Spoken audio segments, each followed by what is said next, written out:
So I just have a couple questions for each of you before we get to audience questions. And I wanted just to start with Heather. So instead of having one platform, which I know that you could build out that would reach 500,000 people across all of these places, you've opted to build these hundreds of local pages, kind of micro pages that each reach 5,000 or 15,000 followers. How is this hyper-local communication more effective than what you get from a bigger platform? Well, thanks for the question. So the reason that the more local content is more effective, we think is two reasons. One is because, and I say this, I'm a native New Yorker, but guess what? I grew up 5 hours from New York City. So the culture of New York City doesn't hold the same value to me as where I actually grew up, which is in the Finger Lakes. We have our own unique culture. We have our own unique things that we value, things that drive our economy. As Richard was talking about his parents running the catering company. I grew up with those people. I know those people, and those are the people I have relationships with that my parents had relationships with. So that's what these pages represent. They represent community. And I will also say in this time, the ways in which the media ecosystem has collapsed actually means that the local pages present opportunities for us to literally educate people about things that are happening in the communities that they are not seeing through other platforms. And the more local we have the media, the more engaged they are, the more excited they get. And they also connect more with each other when they're smaller.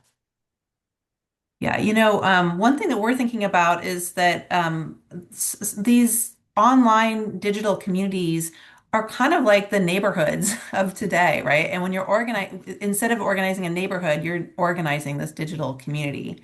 I'm Mhm. curious, Richard, so you've talked about how Main Street Alliance activates a wide spectrum of messengers, all different types of business owners. So tell us specifically, how will this platform help your incredible messengers reach a wider audience? They've already done the hardest thing in politics, which is building trust. They're cafe owners, farmers, childcare providers, and manufacturers, and people that everyone already knows and relies on. Um, the challenge has never been credibility; it's always been scale.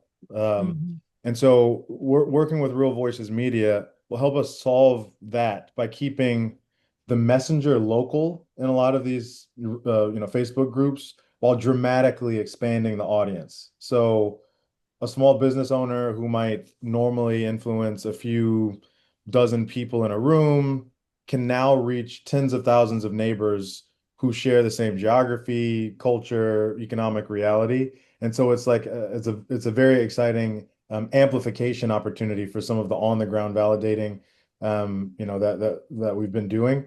And it's a real flywheel, right? Because it starts with on the ground validators and these trusted people creating these permission structures for progressive policies at the local level. That gets that gets amplified through channels like Real Voices, and these Facebook groups. And then that automatically activates more people who are going to be willing to be grassroots validators, wherever they might be, right? Labor leaders, heads of working families, this sort of thing. And so you have this flywheel whereby it starts with some of the grassroots organizing, but then very quickly a partnership like this can really amplify the work. And it's powerful in places like Iowa, where again, it's not a coincidence that the state has one of the weakest economies and some of the worst health outcomes. And when a local small business owner connects healthcare costs, workforce illness, and economic decline in plain language, people, they listen differently.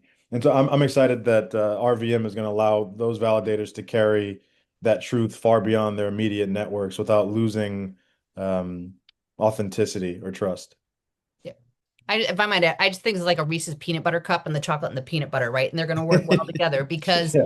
Richard and his relationships with the Main Street Alliance, I'm so excited that he has these relationships and these people who have credibility in their communities. And then we have the ability to distribute that messaging and also encourage, as he said, more people to speak up, more people to speak out, and to really foster those conversations. That's what people don't see and don't get access to. And this is also one of the other things we like about Facebook. That doesn't really happen as much when you get into some of these other platforms that are algorithm based and are not as based in some of the pages that people join. Yeah. I love the chocolate peanut butter. I love peanut butter, so I would like to claim that in this analogy. I I'm just down had with a jar chocolate. I of can peanut eat butter sitting here on my desk. Um, Heather, can you build a little bit on what you were talking about? Earlier, you gave examples of how these sites were able to advance issue education, but I'm wondering, how do these online communities engage folks in a way that leads to political change, like in elections? Sure. So I think that one of the really important things about Real Voices Media is, again, because we're not just advertising to people 2 months out and say, oh my God, are you registered? Oh, election day is here. Oh, and here's the candidate you need information on. Because we are building relationships with these people over time, because we are engaging in conversations and we're providing value to them through entertainment and connection with other people locally. When we do have the political conversations, two things happen.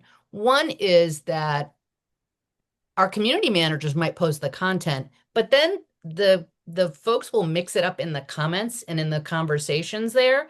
So they will almost correct each other sometimes. It doesn't always happen. Sometimes our community managers need to step in, but sometimes you see other people in those communities sort of stepping up and saying, "No, you're wrong." And I had this conversation with this person, or have, my neighbor is a dentist and he said this is happening. And so it's a way to lead to political change because it's not political messaging. And for that reason, people just it lands differently. And in some cases, and I'll use an example actually from New Jersey. We heard from our community manager, our Spanish language community manager in North Jersey. They didn't know anything about Mikey Sherrill, the Democrat who was running. They had no information about her.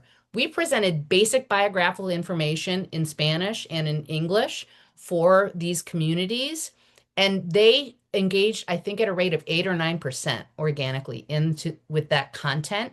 So we were getting feedback that this is what the community needs to hear, and we can lift that back up, and that's how that layers into when it is election time. Oh, that makes sense.